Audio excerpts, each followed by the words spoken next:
Hey, what's going on, guys? Blake Dissident, and I wanted to talk to you guys real quick about uh, less expensive or budget-minded option if you want to set your PVS 14 lens style night vision devices up with an adjustable iris. I know we've seen the big name company, they make some, and they're pretty expensive. I think one of them, one single setup is like, just for a binocular is like 250 or something. So if you're running binos, you'll be $500 to set up something similar to this from the company that actually, started the whole deal, I guess you could say. But a lot of people looked at the price of that stuff and was like, hell no, I'm not doing it.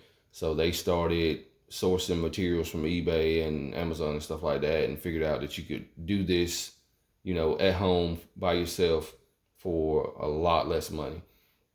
So that's what I've done here. They came recommended from a buddy of mine that's part of one of the groups, or that is in one of the groups I'm a part of, and he spoke highly of them. He sent me the links a while back, and we had a night vision shoot coming up, or actual formal training session, and I was like, well, that'd be a good time to go ahead and get them. So I went ahead and bought them, ordered them. I ordered the irises, or the apertures from eBay. And I think for two of those, ship was about 90 bucks, 88 or $90, something like that. And I'll post some links up in the description box for you guys who are interested. So if you want to check the description box, I'll link the exact stuff that I bought from the two sources I got it. Like I said, the apertures or the irises, they came from eBay, and little sacrificial lenses or protective lenses, they came from Amazon. And the reason you could get them from eBay, but I ordered these from Amazon because they were the correct size, and also because they were going to ship faster and I needed them in a certain timeline. The other ones were going to be a little bit longer shipping time, so from eBay. So I went with the Amazon route, but I'll post those links in the description box if you guys are interested. And sacrificial lenses, for a pair of those ended up being like, I think they were like $11 or $12 a piece, shipped. So, $25 or so. So right at about $100. And I actually looked a minute ago, and these same sacrificial lenses are right now, they're like 20-something% off or some shit. They're on sale. So they're only like $8 a piece. So a little bit less money. So right around $100 you can set up for a binocular setup. Now this works for PVS 14 style objective lenses. So I can't speak to any of the proprietary stuff or the one-off stuff that may have some weird thread pitch or something like that, or odd setup. But for mil-spec PVS 14 setups, this stuff right here works fine. So it's two pieces. Well, for binos it'll be four pieces, but one side is two pieces, and it just threads right in to the objective lens. So, and I don't remember the sizes right off the top of my head, but like I said, I'll link it in the description. So that part's threaded, and then also too, you got your sacrificial lens right here, and it's threaded as well. I'll see if I can get that on in a shot for you guys. So that's that, and that will thread into the large side of the iris, pretty smooth. And then now that's one piece with the lens and the aperture. And then you just take your night vision device and thread it into the objective lens, and kind of give it a little crank so it don't just wiggle out. And then there you go. And that gives you on the fly focus, and you can adjust the incoming light. You can kind of fine tune it depending on ambient lighting conditions. And also too, if you want to do that on the fly, it does most certainly help with you focusing on things up close or further away. Once you set your focus on the actual device, then you can mess with these things. I ran it the other night at a class, and I really wanted to get some time behind it, get a few hours in with it before I came and talked to you guys about it. My buddy, he said that he noticed some glare from his sacrificial lenses. He ordered the eBay ones. I'm guessing they were a different brand, I think.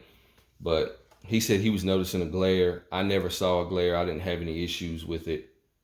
But he said, I let him use my knives. We swapped for a little bit during some downtime in between strings of fire, courses of fire, whatever. And he said that he could still notice it. I never really noticed it. It didn't bother me at all.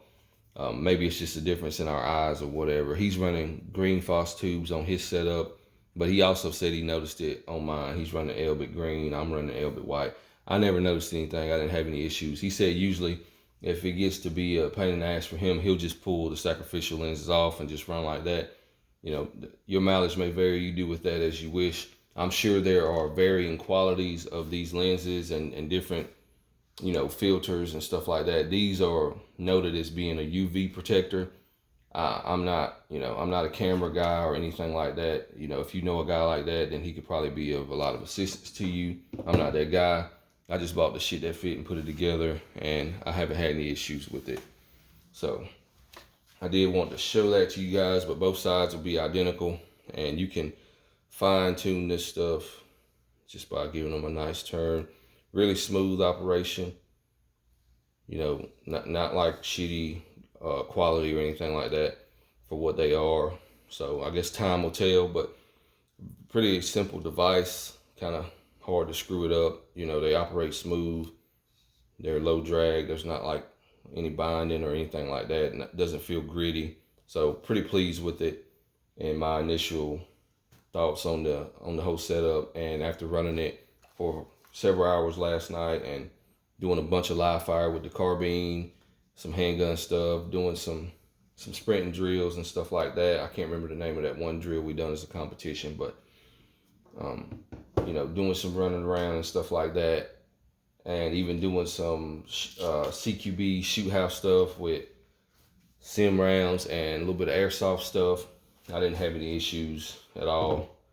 At first, it was pretty cloudy and a little storm kind of blew by us. We didn't get wet or anything, but it was minimal moon when we were down at the range. By the time we got back up to where the CQB shoot house was, the moon was relatively bright, and there was also a street light up near the driveway that was putting off some ambient light too. But overall, I think it works, and it's a hell of a lot better than spending $250 for me, you know. And it may get to a point where if I notice any issues with these lenses, it may be something where you want to do a little more research and possibly seek out higher quality lenses or something that maybe isn't filtering out any sort of light spectrum. I don't know. Like I said, I don't really nerd out on all that kind of shit, but as far as lenses and stuff go, I don't really know the difference. But if you know somebody that does, a camera guy would probably be a good place to start if you got a photographer or something that you're close to. So that's that. And like I say, I'll put the links for those in the description box, but a hell of a lot better, in my opinion, than screwing with the actual focus on the lenses and stuff like that. And also a lot better than trying to fumble with caps or something in the event that there's a lot of ambient light. Let's say somebody's over here with some kind of crazy illuminator or something on, or maybe somebody goes white light for an administrative task, or whatever the case may be, or anything. You can just dial it down instead of having to just flip them off altogether or shut them off. You can just tone down the amount of ambient light that's coming into the system and just custom tailor it to whatever the conditions are around you. So pretty cool. All right, guys, I'm out of here. Check the description box for links, and be sure to like, subscribe, and hit the comment section. I'm out of here.